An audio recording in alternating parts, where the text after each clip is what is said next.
ಯಾರೋ ಬಂದಾರಿ ಅಂದಿ ಯಾರೋ ಬಂದಾರಿ ಅಂದಿ ಯಾರೋ ಬಂದಾರಿ ಅಂದಿ ಯಾರೋ ಬಂದಾರಿ ಅಂದಿ ಕಾಕ ಬಂದ ಸುದ್ದಿ ತಿಳಿಯಲಿಲ್ಲೇ ಕಾಕ ಬಂದ ಸುದ್ದಿ ತಿಳಿಯಲಿಲ್ಲೇ. ಕೋಟಿ ವೆಚ್ಚದಲ್ಲಿ ಉದ್ಯಾನವನ ನಿರ್ಮಾಣವೂ ಆಯಿತು, ಹಾಳಾಗಿಯೂ ಹೋಯಿತು. ಈ ಉದ್ಯಾನವನದ ನೀರು ಹಸಿರುಮಯ ಆಗಿದ್ದು ಹೇಗೆ? ಹುಬ್ಬಳ್ಳಿಯ ಜನ ಸುಮ್ಮನಿರೋದು ಏಕೆ? ಸಿಹಿಯು ಇರುವ ತನಕ ಇರುವೆಗಳು ನೂರು, ಸಿಹಿಯು ಮುಗಿದ ಬಳಿಕ ಅಲ್ಲಿರುವರು ಯಾರೋ. ಇಂಡಿಪೆಂಡೆನ್ಸ್ ಸಂಗ್ರಾಮ್ ನ್ಯೂಸ್ಗೆ ಸ್ವಾಗತ. ಹೌದು ವೀಕ್ಷಕರೇ, ಹುಬ್ಬಳ್ಳಿಯ ವಾರ್ಡ್ ನಂಬರ್ ಸಂಖ್ಯೆ 73ರಲ್ಲಿ ಕೋಟಿಗಟ್ಟಲೆ ಹಣ ಖರ್ಚು ಮಾಡಿ ಅಭಿವೃದ್ಧಿಪಡಿಸಿದ ಕೆಂಪುಕೆರೆ ಉದ್ಯಾನವನಕ್ಕೆ ಸೂಕ್ತ ನಿರ್ವಹಣೆ ಇಲ್ಲದೆ ಹದಗೆಟ್ಟು ಹೋಗಿದೆ. 10 ಕೋಟಿಗೂ ಹೆಚ್ಚು ದುಡ್ಡಿನಲ್ಲಿ ಕಾಮಗಾರಿ ಪ್ರಾರಂಭಿಸಿದ್ದಕ್ಕೂ ಕೆಲಸ ಮಾತ್ರ ಪೂರ್ಣಗೊಂಡಿಲ್ಲ. ಹಿಂದಿನ ವರ್ಷ ಅಂದ್ರೆ ಇದೇ ತಿಂಗಳು ಅಕ್ಟೋಬರ್ನಲ್ಲೇ ಉದ್ಯಾನವನವನ್ನ ಉದ್ಘಾಟಿಸಿ ಅನುಕೂಲ ಮಾಡಿ ಕೊಡಬೇಕಾಗಿತ್ತು. ಆದ್ರೆ ಇದು ಕೂಡ ನೆರವೇರಿಲ್ಲ. ಈ ಕೆರೆಗೆ 10 ಕೋಟಿ ಹಣ ಬಂದಿದ್ದಾದ್ರೂ ಹೇಗೆ ಅಂದ್ರೆ, ಪ್ರವಾಸೋದ್ಯಮ ಇಲಾಖೆಯಿಂದ 5 ಕೋಟಿ, HDMCಯಿಂದ 1.50 ಕೋಟಿ, ನಗರಾಭಿವೃದ್ಧಿ ಪ್ರಾಧಿಕಾರದಿಂದ 3.50 ಕೋಟಿ ಅನುದಾನದಲ್ಲಿ ಈ ಕೆರೆಯ ಉದ್ಯಾನವನವನ್ನ ಅಭಿವೃದ್ಧಿಪಡಿಸಲಾಗಿದೆ. ಇನ್ನು ಈ ಕೆರೆಯಲ್ಲಿ ಏನೇನ್ ಕೆಲಸ ಆಗಿದೆ ಅಂದ್ರೆ ನೋಡುವುದಾದ್ರೆ, ಪ್ರವೇಶ ದ್ವಾರ, ಕೆರೆ ಸುತ್ತ ಪಾದಚಾರಿ ಮಾರ್ಗ, ತಡೆಗೋಡೆ, ತೆರೆದ ಸಭಾಂಗಣ, 2 ಕಡೆ ವೀಕ್ಷಣಾ ಗೋಪುರ, ವಾಹನಗಳ ನಿಲುಗಡೆಗೆ ವ್ಯವಸ್ಥೆ ಸೇರಿದಂತೆ ಹಲವಾರು ಕೆಲಸಗಳನ್ನ ಮಾಡಲಾಗಿದೆ. ಆದ್ರೆ ಇದುವರೆಗೆ ಸಾರ್ವಜನಿಕರಿಗೆ ಅನುಕೂಲವಾಗುವಂತೆ ಪ್ರಾರಂಭಿಸಿಲ್ಲ. ಇನ್ನು ಇಡೀ ಕೆರೆಗೆ ಜಲಕಳೆ ಆವರಿಸಿದ್ದು ಕೆರೆಯ ಅಂದ ಕೂಡ ಹಾಳಾಗಿದೆ. ಕೆರೆಯ ನೀರು ಕಲುಷಿತಗೊಂಡು ಹಸಿರು ಬಣ್ಣಕ್ಕೆ ತಿರುಗಿದೆ. ಎಲ್ಲಂದರಲ್ಲಿ ಕಸ, ಮುಳ್ಳು ಕಂಟಿಗಳು ಬೆಳೆದಿವೆ. ಮದ್ಯದ ಬಾಟಲಿಗಳು ಮತ್ತು ಅನೈತಿಕ ಚಟುವಟಿಕೆಗಳ ಸ್ಥಳವಾಗಿದೆ ಈ ಕೆಂಪು ಕೆರೆ. ಈ ಕೆಂಪು ಕೆರೆಯನ್ನ ಉದ್ಯಾನವನ ಮಾಡಿ ಸಾರ್ವಜನಿಕರ ವೀಕ್ಷಣೆಗೆ, ಸಾರ್ವಜನಿಕರ ಅನುಕೂಲಕ್ಕಾಗಿ ಯಾವಾಗ ಪ್ರಾರಂಭ ಮಾಡುತ್ತಾರೆ ಅನ್ನೋದೇ ಸಾರ್ವಜನಿಕರು ಕಾದು ನೋಡುತ್ತಿದ್ದಾರೆ. ಆದಷ್ಟು ಬೇಗ ಅಧಿಕಾರಿಗಳು ಈ ಕೆರೆಯನ್ನ ಸ್ವಚ್ಛಗೊಳಿಸಿ ಸಾರ್ವಜನಿಕರಿಗೆ ಅನುಕೂಲ ಮಾಡಿಕೊಡುವವರೇ ಎಂದು ನೀವು ಕಾದು ನೋಡಬೇಕಾಗಿದೆ. ಇದರ ಕುರಿತು ಚಿಕ್ಕ ವರದಿ ಇಲ್ಲಿದೆ ನೋಡಿ.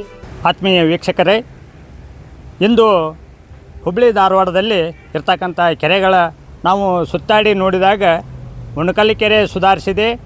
ಅಲ್ಲಿ ಸಾರ್ವಜನಿಕರಿಗೆ ಪಾರ್ಕಿಂಗ್ ಮತ್ತು ವಾಕಿಂಗ್ ಮಾಡಲಿಕ್ಕೆ ಅನುಕೂಲ ಆಗಿದೆ ಮತ್ತು ಚಿಕ್ಕ ಮಕ್ಕಳಿಗೆ ಆಡಲು ಅನುಕೂಲ ಮಾಡಿದ್ದಾರೆ.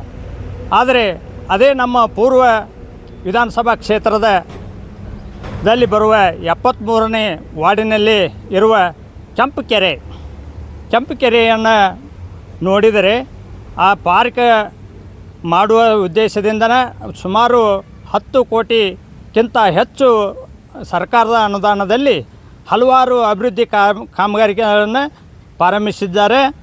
ಆದರೆ ಹಲವಾರು ಕಾಮಗಾರಿಗಳು ನೆನೆಗುದಿಗೆ ಬಿದ್ದಿವೆ.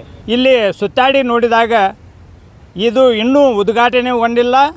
ಈ ಕೆರೆಯ ಸುತ್ತಲೂ ಕಸ ಬೆಳೆದು ಪಾರ್ಕಿನಲ್ಲಿ ಕೂಡ ಕಸ ಬೆಳೆದಿದೆ.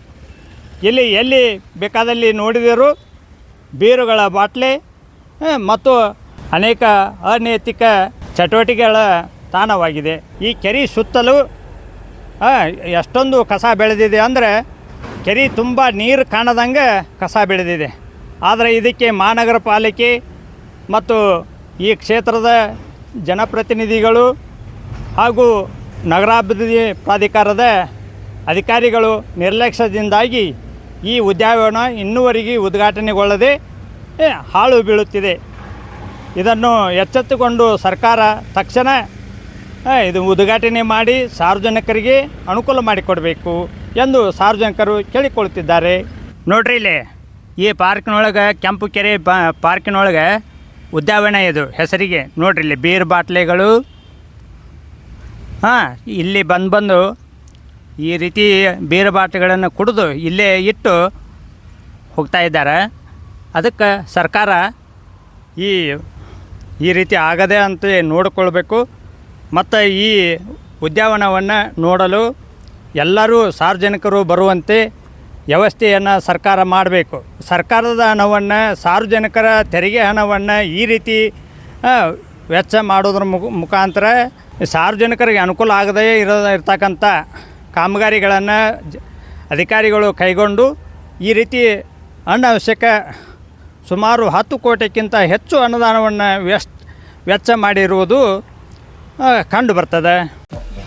ಗ್ರಾಹಕರೇ, ಸೆಕೆಂಡ್ ಹ್ಯಾಂಡ್ ವಾಹನ ಬೇಕಾ? ಕಾರ್ ಮತ್ತು ಬೈಕ್ ಬೇಕಾದರೆ ನ್ಯಾಷನಲ್ ಆಟೋ ಕನ್ಸಲ್ಟೆಂಟ್ಗೆ ಭೇಟಿ ನೀಡಿ. ಇಲ್ಲಿ ಎಲ್ಲ ತರಹದ ಸೆಕೆಂಡ್ ಹ್ಯಾಂಡ್ ಬೈಕ್ ಮತ್ತು ಕಾರುಗಳು ಸಿಗುತ್ತದೆ.